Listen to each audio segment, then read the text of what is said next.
We're going to go now to Washington, where Laura Meckler is standing by. Wrote a fascinating story this morning about how President Obama, who was very critical of the use of executive power in his campaign 4 years ago, has now seen the virtues of executive power and is using it pretty extensively. Laura, tell us what you found.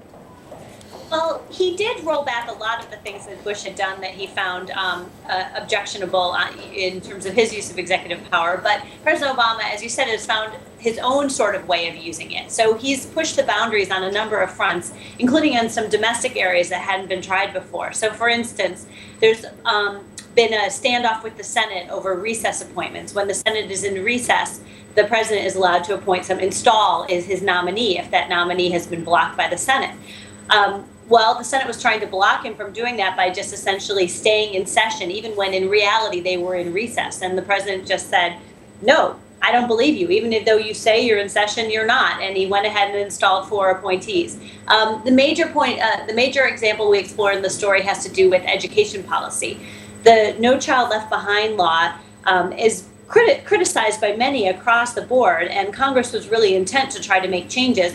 But, years went by and they still hadn't done anything. And so finally, the Obama administration just said, we're going to do it on our own through waivers, and took a very aggressive interpretation of the law in order to essentially replace the standards that had been set by Congress and signed into law by President Bush with his own set of standards. Yeah, so isn't this just a natural reaction to the dysfunction in Washington? I mean, it's what President Bush did. President Obama is now doing it, despite having criticized this tactic earlier on. It's really become the only way to get much done when you look at the roadblocks in Washington. Yeah.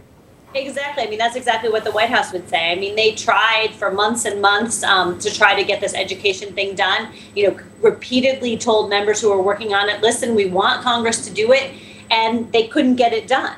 So then so they said, okay, we have no choice. We're going to do it on our own because, states and districts were clamoring for relief from what everyone agreed were, really too harsh penalties in the original law. So, yes, I think that it is a very natural reaction. If people who check out the paper today will see a graphic that we put together that shows over time, many presidents have used executive power, both to get around Congress when they were being difficult, sometimes not. But at a time that we see now in Washington where it is so dysfunctional and where even simple things can't seem to get through Congress, you can sort of see why the president has turned to this.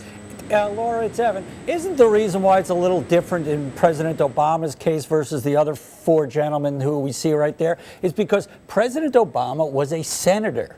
And as a senator, he was able to criticize the role of the presidency, whereas the other individuals there were never senators, were never served, at least I don't believe, in the Congress, and that therefore it comes across as, if you will, more hypocritical.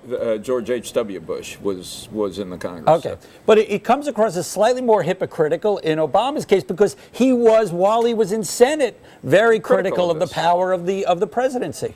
Right. Well, I think that the larger point that you're getting at really is that even though he was in the Senate for 4 years, half of that time was really campaigning for president. He was never really a creature of the Senate in the same way. It's a very brief Senate career. Yeah. Right. Laura, I'm the one who's supposed to make that comment, Laura, not you. It was a very brief Senate career. Is there anything, though, Laura, in this? I mean, it's an interesting shift that's been going on over a number of presidencies. In some ways, it's a natural shift given the politicization and the separation of power in Washington. But is there anything in here that begins to raise constitutional questions? Are we going to see this end up in the Supreme Court at some point, talking about the power of the executive versus the power of Congress?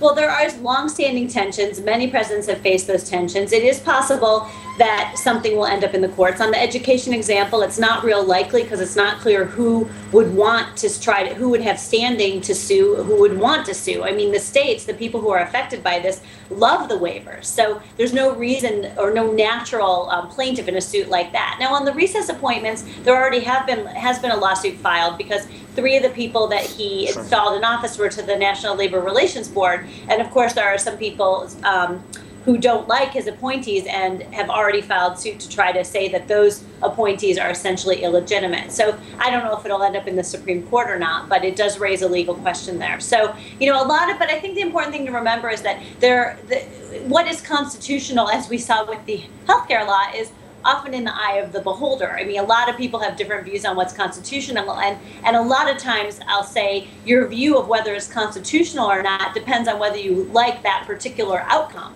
And that's what we certainly have seen on the education case. You have a lot of Republicans saying, well, he's exceeded his power, he's gone beyond what the law says, but I don't know whether they would be saying the same thing if it was a Republican president. Yeah, Laura, thanks very much for that report.